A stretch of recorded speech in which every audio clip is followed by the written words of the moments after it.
Y por último, saber con qué frecuencia vamos a aportar, ¿sí? En este sentido, sería interesante, como decíamos, conocer cuál es la dinámica del agua en el suelo. Y para esto, ¿qué mejor que utilizar sondas de humedad del suelo? Porque si yo sé que tengo que aportar 4, 5, 6 milímetros al día, no es lo mismo si los aporto 6 milímetros de una, y supongamos que mi caudal es 6 milímetros hora, los aporto todos una hora, a que lo aporte fraccionado en 6 veces en riegos de 10 minutos, por ejemplo, ¿sí?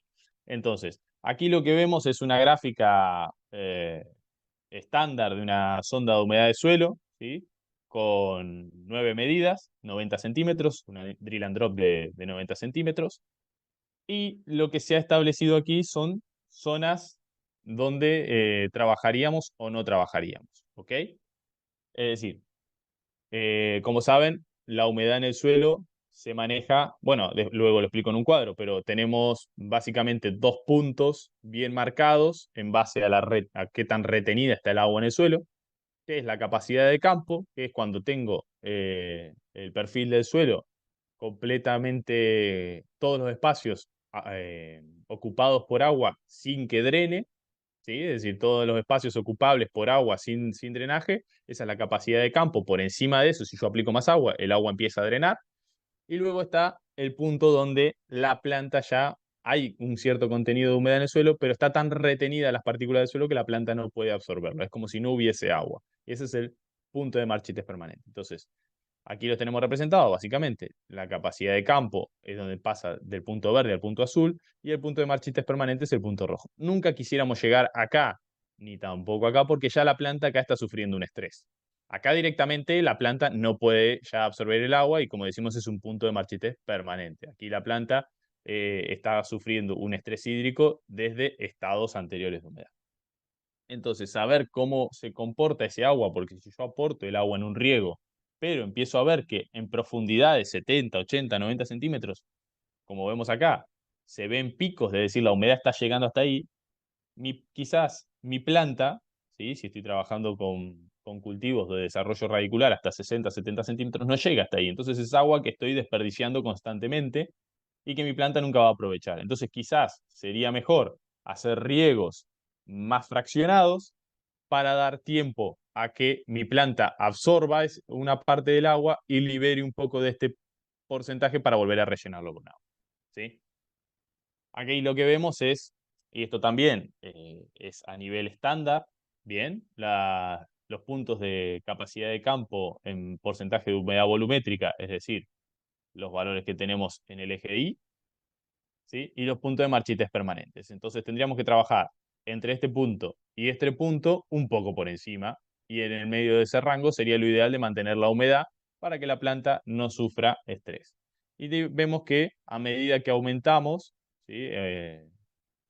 O sea, o vamos a texturas más finas, la capacidad de campo es mayor, pero también el punto de marchite es permanente, ¿sí? Y en arena los porcentajes suelen ser mucho más bajos. ¿Por qué? Porque hay espacios mucho más grandes y el agua drena mucho más rápido, ¿sí? Bien. Algunos datos a tener en cuenta de la sonda Drill-and-Drop, y esto sirve para anotárselo en alguna agendita, porque muchas veces no se sabe cómo ni dónde instalarla, y me ha pasado de encontrarla en zonas totalmente aleatorias donde no es representativa. Bueno, la sonda Drill-and-Drop se mide la copa del árbol, ¿sí? Hasta donde llega la copa del árbol, se baja perpendicularmente hasta el suelo, se ubica el gotero que está más cercano y se ubica a 10 centímetros del gotero, ¿sí? No en la línea de la tubería, sino hacia adentro. Lo que buscamos es no ponerlo donde inicia el bulbo húmedo, sino más sobre las peranías del bulbo húmedo, ¿sí? O por lo menos en el medio del bulbo húmedo para que sea representativo de la zona donde están las raíces. En extensivo se suele instalar entre goteros y lo que queremos es, lo que decía, buscar aportar esa evapotranspiración del cultivo, ¿sí?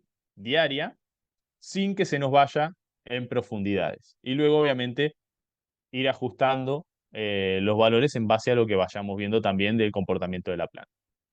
Eh, esto que veíamos antes de los porcentajes de humedad volumétrica y capacidad de campo, punto de machete permanente a diferentes texturas, sería lo ideal, porque lo anterior es estandarizado, pero cada finca luego varía un poco en base a la compactación, materia orgánica, etcétera.